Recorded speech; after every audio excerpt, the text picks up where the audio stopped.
Hi, it's Paul McIntyre. Welcome to today's edition of In the Can, a daily edition from the Press Centre talking to the big international and Australian names in tech, media and marketing. Celebs Gloster, you have just come express from Oliver Stone's session, an Oliver Stone session. Celebrities are everywhere here this week. Well, actually, we have a few on stage. We have Adam Ballesty and Matt Baxter here as well. Sizzle, what is it, Sunita? Look, there's a lot of talk about Cannes being taken over by celebrities, and I don't think it is. You know, I think there are certainly, there's a handful of big names here, but I was just saying to Adam, I spent the rest of the day hanging out in the Innovation and Inspiration Lounge downstairs and just watching people who I'd never heard of mingle, walk the work, try the technology, talk about it, and that's where some of the real insight is. Matt, you started this whole thing last week saying celebrities are overcooked and, killing Cannes, if you like. Yep. Different view now, or...? No. Right. I think Oliver Stone is a relevant celebrity to have at Cannes. He's a director, and he actually has, intelligence and information to contribute to the discussion. I just think there's a little bit of superficiality with some of the other people that get rolled out, and you sit in these Palais sessions listening to basically people that don't really know that much about marketing and branding. So I think the big sessions need to get back to the roots of what we're here to celebrate, which is creativity and marketing, communications and technology. And yeah, I think there's a mix of, clickbait, so getting in the big names to sort of draw a crowd. But I actually saw on Sunday Ben Johnson, who famously cheated in the '88 Olympics, and he's done some work with Skins, the Aussie compression company. Right. And he was on stage telling about his story and the sort of journey back to truth and how that sort of links into the work that Skins are doing on brand purpose. So I actually think that had value. Let's talk about the work. Matt, you're a judge. You're judging on the media round. Yeah. What have you seen in terms of the work that's standing out? For the last 10 years, every year we've said it's the year of the mobile.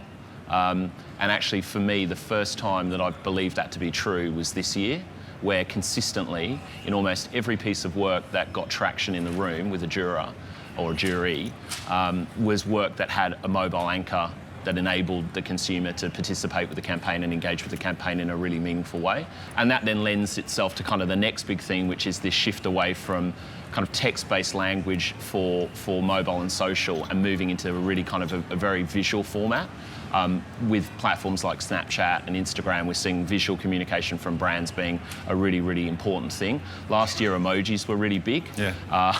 And I think a lot of brands saw the success of the emoji campaign from last year and decided to do a lot of emoji work.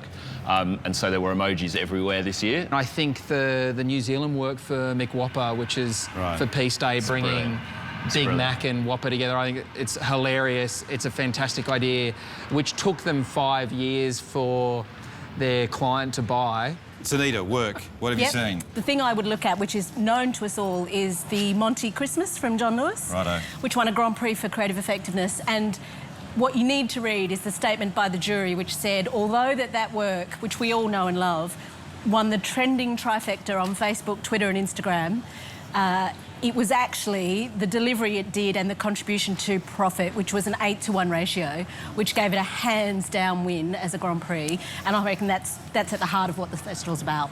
You've talked also about a bit of emotion coming back. Emotion's a bit de rigueur this week, is that right? Or not? Or lacking it, perhaps?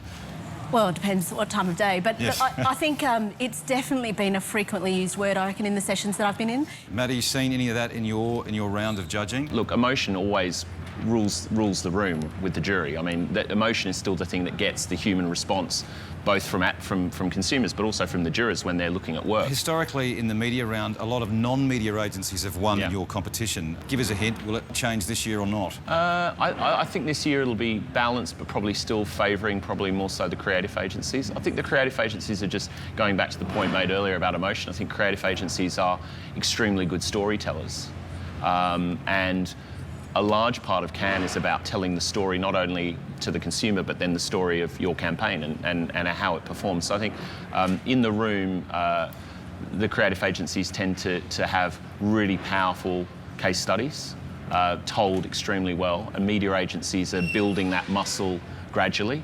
And they're improving at it. And to be frank, also, media is still a creative pursuit. So media is not the preserve purely of media agencies. Obviously, it's not. A media idea is about an idea that can sort of transcend channel, shit word, sorry, but, can, take it across so many different places for different reasons and have a different message for the channel. That's basically a great media idea, right? So can sometimes be, did you like that? Did you see that? I saw that. Can be a little seen as a bit of a junket for brand marketers, at least. Adam, you're here, so welcome. What? Yes, exactly. What do you take home to your team, to your company? So I think for inspiration, I would say that South by Southwest is a better education for marketers, really seeing the future. But when I come here, it completely reminds me that storytelling, emotion, creating connection, that's our job, right? And so it reminds me to go home and really push my agencies for really fantastic ideas. And I think sometimes when you're in the day-to-day grind and you're trying to get a number, sometimes you miss that. I agree with Adam. You know, I always leave here incredibly inspired about the business we're in. And I think for marketers, it's a terrific marketplace to get a real overview of some of the themes that are both in market and coming. Hey, it's time for very cold iced water, I think. It's very hot in really hot. So thank you for coming, and all the best for the rest of Can. Thanks, Paul. Thanks, Thanks, mate. Thank you. We'll see you tomorrow for another edition of In the Can.